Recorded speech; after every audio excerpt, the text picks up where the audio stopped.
और देखिए, कोलकाता पुलिस की तरफ से social media influencer Sharmishtha Panoli की गिरफ्तारी के बाद सियासी घमासान मचा है।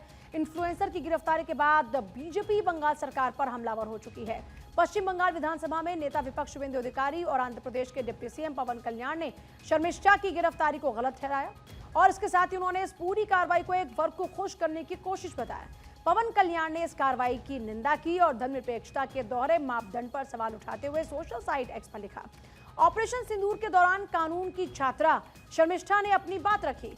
उनके शब्द कुछ लोगों को खेदजनक और दुख पहुंचाने वाले थे। उन्होंने अपनी गलती स्वीकार की, वीडियो डिलीट किया और माफी मांगी। पश्चिम बंगाल पुलिस ने शर्मिष्ठा के खिलाफ कार्रवाई करते हुए तुरंत कार्रवाई की, लेकिन जब टीएमसी के चुने हुए नेता सांसद सनातन धर्म का मजाक उड़ाते हैं तो लाखों लोगों को जो गहरा तीखा दर्द होता है उसका क्या। जब हमारे धर्म को गंध धर्म कहा जाता है, तब हमारे धर्म को गंध धर्म जब कहा जाता है तो आक्रोश कहाँ है, उनकी माफी कहाँ है, उनकी त्वरित गिरफ्तारी कहाँ है। ईश निंदा की हमेशा निंदा की जानी चाहिए। धर्मनिरपेक्षता कुछ लोगों के लिए ढाल और दूसरों के लिए तलवार नहीं है। ये दो तरफा रास्ता होना चाहिए। पश्चिम बंगाल पुलिस और पूरा देश देख रहा है, सभी के लिए न्यायपूर्ण तरीके से काम किया जाए। इस दौरान पवन कल्याण ने पश्चिम बंगाल की मुख्यमंत्री ममता बनर्जी का एक वीडियो भी शेयर किया।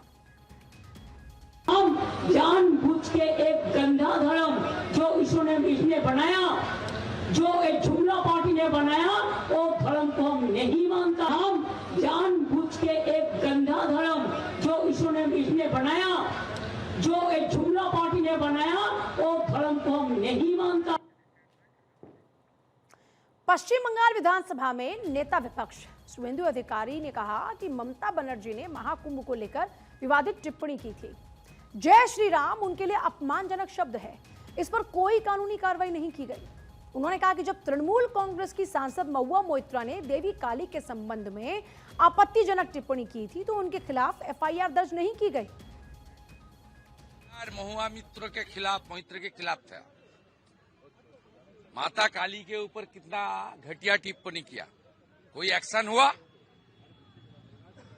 उनके एमपी सायनी घोष महादेव को लेकर क्या पोस्ट किया, कोई एक्शन हुआ?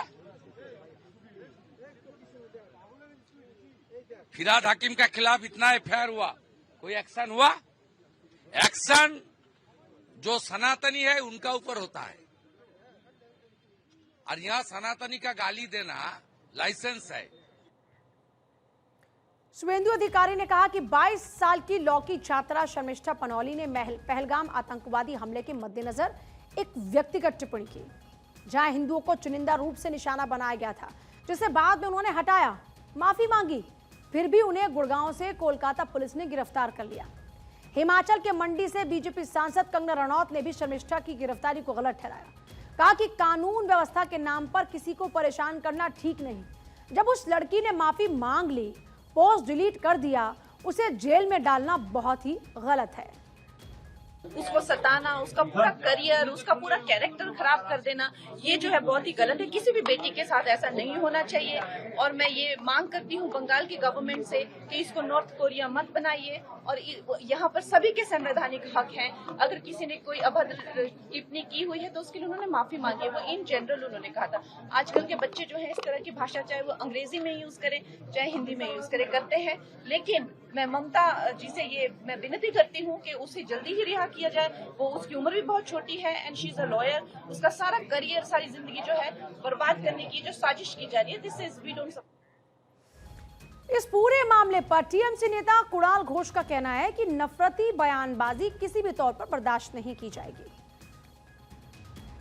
धर्म के नाम पे कोई सेक्शन को कोई आघात देना, कोई भेदाभेद का कोशिश करना, कोई धर्म के नाम पे कोई डिवीजन, धर्म के नाम पे कोई प्रोवोकेशन, जो धर्मी हो हम लोग नहीं करता है और हम लोग बर्दाश्त भी नहीं करता है। That's all, further no comments. Social media influencer Sharmishtha Panauli ने वीडियो पर बढ़ते विरोध और पुलिस केस दर्ज होने के बाद 15 मई को अपने अकाउंट से वीडियो को हटाया था। साथ ही उसने माफी भी मांगी थी। शर्मिष्ठा ने लिखा था, मैं सबसे बगैर शर्त माफी मांगती हूँ। जो कुछ भी मैंने कहा वो मेरी निजी भावनाएं हैं। मेरा मकसद किसी को जानबूझकर ठेस पहुंचाना नहीं था। मैं भविष्य में अपनी सार्वजनिक पोस्ट को लेकर सावधानी बरतूंगी। एक बार फिर मुझे माफ कर दीजिए। शुक्रवार को गुरुग्राम से शर्मिष्ठा को गिरफ्तार करने के बाद कोलकाता पुलिस ने 31 मई को शर्मिष्ठा को अलीपुर सीजेएम कोर्ट में पेश किया। कोर्ट ने सुनवाई के बाद उसकी जमानत याचिका को खारिज किया और उसे 13 जून 2025 तक न्यायिक हिरासत में भेज दिया। कोर्ट से बाहर निकलते वक्त शर्मिष्ठा ने गुस्से में कहा कि इस मामले पर अगली सुनवाई अब 13 जून को होगी। वहीं शर्मिष्ठा के वकील मोहम्मद शमीमुद्दीन ने कहा कि हमारी तरफ से कोर्ट को बताया गया कि ऐसी कोई घटना ही नहीं घटी, यह पूरी तरह झूठा आरोप है। पुलिस उनका फोन और लैपटॉप सीज कर चुकी है और जांच चल रही है। ऐसा कोई अरेंज्ड वीडियो उसमें है या नहीं। शर्मिष्ठा पनोली पर आरोप है कि उसने सोशल मीडिया पर एक आपत्तिजनक वीडियो पोस्ट किया, जिसमें शर्मिष्ठा ने बॉलीवुड हस्तियों से ऑपरेशन सिंदूर को लेकर चुप्पी साधने से जुड़े सवाल पूछे थे। इसके अलावा उसने धर्म विशेष को लेकर भी टिप्पणी की थी। शर्मिष्ठा पनोली की गिरफ्तारी पर कोलकाता पुलिस का कहना है कि शर्मिष्ठा और उसके परिवार को कई नोटिस जारी किए गए थे। हालांकि वो घर से लापता हो गए थे। इसके बाद कोर्ट की तरफ से गिरफ्तारी वारंट मिला, जिसके बाद कोलकाता पुलिस ने शुक्रवार की रात गुरुग्राम से उसको गिरफ्तार किया था। तो वहीं यूपी के कैबिनेट मंत्री ओम प्रकाश राजभर की पार्टी सुभाषपा से मऊ से सदर के जो विधायक है अब्बास अंसारी, उनको भी हेट स्पीच मामले में बड़ा झटका लगा है। तो कुल मिलाकर देखा जाए तो आप ये मान सकते हैं कि इस वक्त जो हेट स्पीच मामला है वो किस तरीके से गले की फांस बन सकता है। शनिवार को मऊ कोर्ट ने हेट स्पीच केस में सजा का ऐलान किया, जिसके बाद अब्बास अंसारी की विधानसभा सदस्यता खत्म हो गई।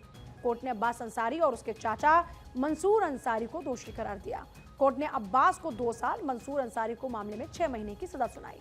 उन पर 11,000 रुपए का जुर्माना भी लगाया गया।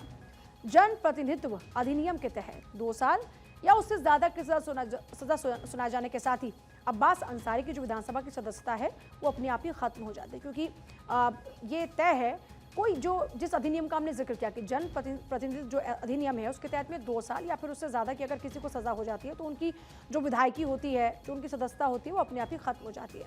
ये मामला जो है वो 2022 के विधानसभा चुनाव का है। अब्बास अंसारी ने चुनाव के दौरान मंच से अधिकारियों को धमकी दी थी। इस पर तत्कालीन कोतवाल गंगाराम बंद ने अब्बास समेत 3 लोगों पर मुकदमा दर्ज कराया था।